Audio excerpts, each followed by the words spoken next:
Pag-usapan natin yung mga kaganapan dyan sa House of Representatives. Actually, expected na natin ito kay Sandro Marcos Hindi niya sasamantalahin yung kanyang posisyon, yung kanyang estado sa buhay bilang anak ng presidente at isang majority floor leader. Hindi niya sasamantalahin yan para makakuha ng mas malaking pondo kung ikukumpara namin sa ibang mambabatas. Malayong malayo po ito sa ugali ni Baste Duterte, ng mga Duterte, ni Pulong Duterte. Kasi nung nakaupo yung tatay nila bilang presidente, sinamantala nila. At sandabukal na budget ang napunta sa kanila. Halimbawa, sige, Exhibit A, dyan sa Davao, budget ni Pulong, 51 billion pesos sa loob lamang po ng 3 taon. 51 billion pesos. 3 taon yan Samantala, yung ibang mga mambabatas, pahirapan pa makakuha ng 500 million pesos. 500 million pesos sa kada taon. Ibig sabihin, kung mabigyan ka ng 500 million pesos kada taon, that's 1.5 billion pesos lang 1.5 billion pesos sa loob ng 3 taon. Samantalang, ang mga Duterte, 51 billion sa loob ng 3 taon. Talagang sinamantala nila yung posisyon nila. Sinamantala nila yung kanilang estado. Kasi tatay ko, presidente, hindi pa ba sasamantalahin yan para makakuha ng malaking pondo?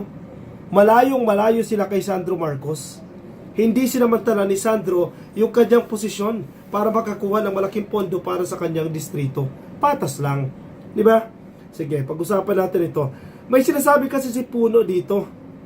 Si Congressman Puno, Deputy Speaker Ronaldo o Ronnie Puno. Babasahin ninyo ka-coffee. Bagamat medyo controversial itong si Puno dahil may mga issue ito recently na kesyo lilipat na lang sila sa minority block dahil hindi nila nagugustuhan yung pamamalakad ni Speaker Bogie D. Pag-usapan muna natin itong sinasabi niya kay Sandro Marcos kasi malaking bagay po ito para magising ang mga dilis dito kung anong klaseng tao itong si Sandro Marcos at anong klaseng tao itong mga Duterte.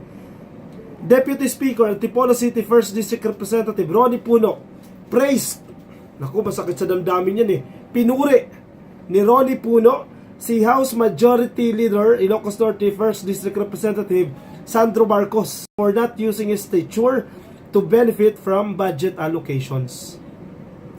Sa madaling sabi po, hindi ginagamit ni Sandro Marcos yung kanyang posisyon para mas malaki po yung kanyang budget allocation.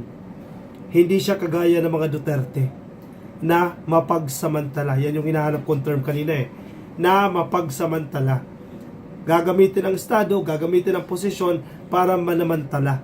Nako, ugaling Pilipino yan. Marami tayong kababayan, ganyan sa local government unit. Ganyan na ganyan Abusado. Kapag malapit kay mayor, sige. Pamangkin ni mayor, anak ni mayor, sige. Priority kayo. Which is dapat hindi ganyan. Ang gobyerno hindi dapat ganyan. Dapat may pagtingin ng patas. 'Di ba? At pagdating sa mga tinutulungan, regardless kung anong kulay yan, tulungan ng pantay-pantay. At tulungan yung mas limited yung resources. Yun ang purpose ng gobyerno Alam mo, si Ronnie Puno nagsasalita, alam mo, dito ako hanga kay Majority Leader Sandro kasi siya anak ng presidente. Pero, hindi nakinabang yan dito sa mga diskusyon dyan sa budget. Parang nabuwasan pa yata yung distrito niya. Sabi ni Puno sa kanyang press conference. Paano nyo naman sisirain na naman si Sandro Marcos dyan? Ang mga diles, si Puno malapit nang lumipat sa minority block. Which is may dahilan din kung bakit nilipat siya sa minority block. Marami lang sinasabi yan, pero nilipat na sa minority block. In short, hindi naman sa kalaban, pero contrary na siya sa beliefs ng majority. In short, leaning towards the DDS or leaning towards the opposition side. Si Puno na nagsasalita niyan. Hindi niya pinagtatanggol si Sandro Marcos, kundi pinupuri niya pa si Sandro Marcos. Knowing na in the coming days, magiging parte na siya ng minority block o ng opposition block. Ano masasabi niyo ngayon yan? As the majority leader, Representative Marcos is the right hand of House Speaker Faustino Bogie D. Which is malaking bagay. May pusa ko kanina, Ang pinupunto natin dyan, malaking bagay po yung presensya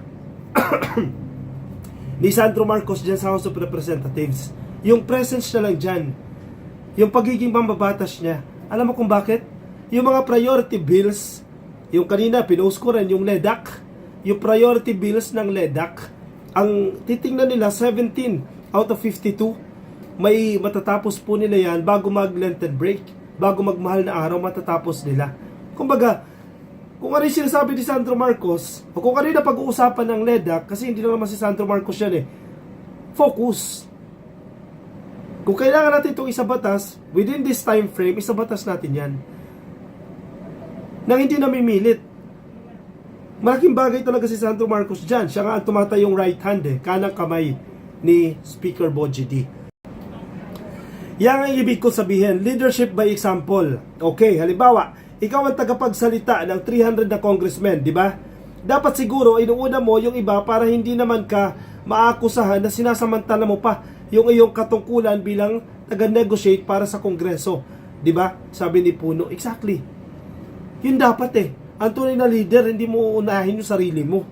Unahin mo yung mga subordinates mo. Pero kaibang-iba mga Duterte, unahin muna natin yung sarili natin. Magpakasasa muna tayo, saka na yung iba.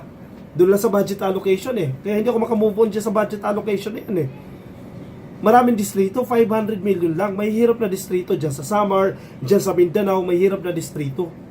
500 million, pahirapan pa. Samantalang sa Davao na mayaman na, 51 billion pa yung binigay ng tatay. Yun pa yung budget allocation. Tama ba yan? Sige mga dilis, ipaliwanag nyo yan. Wala naman kayong matinong paliwanag dyan Babalik na naman kayo doon sa issue ng maleta. Iniiwasan ninyo, hindi nyo directly i-address yung issue na inabuso talaga ng mga Duterte ang kanilang kapangyarihan para makapanlamang. Hindi nyo nga bang paliwanag yung 51 billion pesos na yan Ang masaklap, 51 billion pesos na yung flood control projects binabaha pa rin kayo dyan sa Davao. Diba? Ang saklap, diba? Puno, Chairman of the National Unity Party, gave these glowing remarks for Representative Marcos even as he criticized the Department of Budget and Management for its supposed lackadaisical efforts. Kaya kung pwede sana si Madjo, si Sandro Marcos, sinutukoy niya kung siya na lang ang humarap dyan sa mga yan. Total, siya ang majority leader namin at napatunayan niya sa amin na hindi niya inuuna yung sarili niya. E ditulungan niya kami para itong DBM na ito masolusyonan ng maayos yung usapin ng budget allocation. Biruin mo magiging parte na ng opposition, tiwala pa rin kay Sandro Marcos. Wala ka marinig na nagkikriticize kay Sandro Marcos. Sino? Sila Eli San Fernando? Hindi nga nila ba-criticize si Marcos? Si Miao Miao? Binabastos lang ni Miao Miao yan, pero hindi nila ma-criticize kasi wala silang batong maibato o putik na maibato dito kay Sandro Marcos. Puspusan ng trabaho. Yan ang tatak Marcos. Kaya malaking tulong talaga siya. Habang nadyadyaan si Sandro Marcos, malaking tulong siya para sa ating presidente, sa administrasyon ni PBBM. At malay mo, di ba? In the coming decades, pag eligible na siya tumakbo sa pagka-presidente, another Marcos na naman ang magiging presidente, which is maganda para sa bayan. Napakatalino ni Sandro Marcos, napakasipag. Hinahanapan na nga ng apo ni PBBM pero hindi muna priority yan Ang maglingkod muna ang priority. Sabi pa ni Puno pero doon sa iba parang wala na kaming tiwala Ang pinapatungkulan niya dito si Bogie D Si Speaker Bogie D, binabanatan niya dito.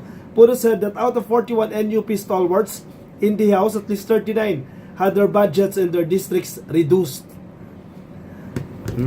Ganito yan. Yang 41 na yan, NUP yung grupo ni Puno. Ramdam na natin yan na tatawid yan ang kabilang bakod.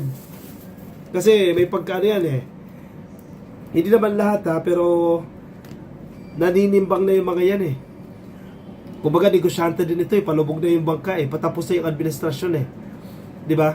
And ibang factor din wala dyan si Romualdez etc.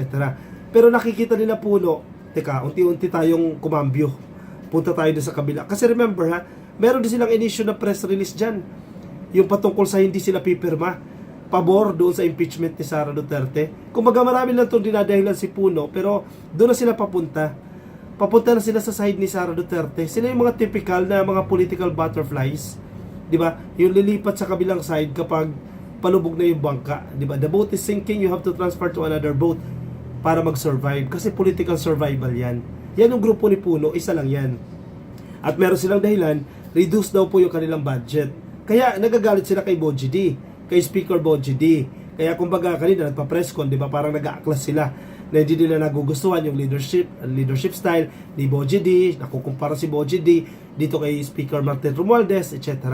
Mas gusto pa kanila si Sandro Marcos. Ano sa tingin ninyo? Pasakali lang ba ito? O dahilan lang ba ito ng grupo nila Puno?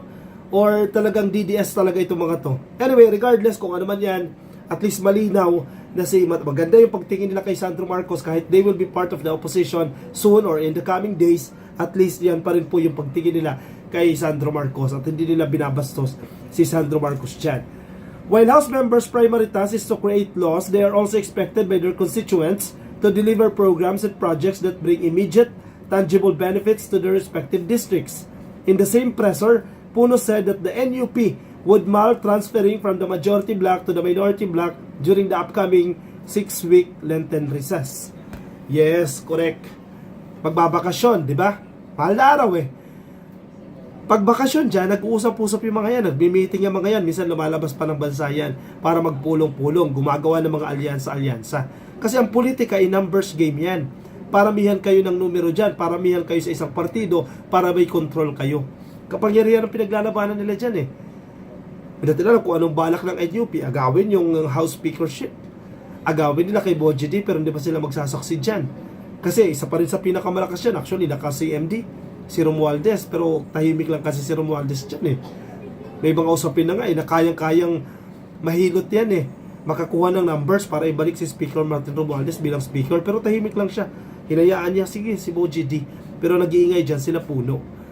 Definitely, ang gusto nila, palitan si Boji D. Hindi nila nagugustuhan yung leadership style eh. Pero again, tulad na sinasabi ko sa inyo, may ibang factor kung bakit nag-iingay si Puno. Yun niya ang impeachment ni Sara and yung announcement din ni Sara Duterte, tatakbo ito sa pagka-presidente. So yung mga political butterflies, naglalabasan na yan.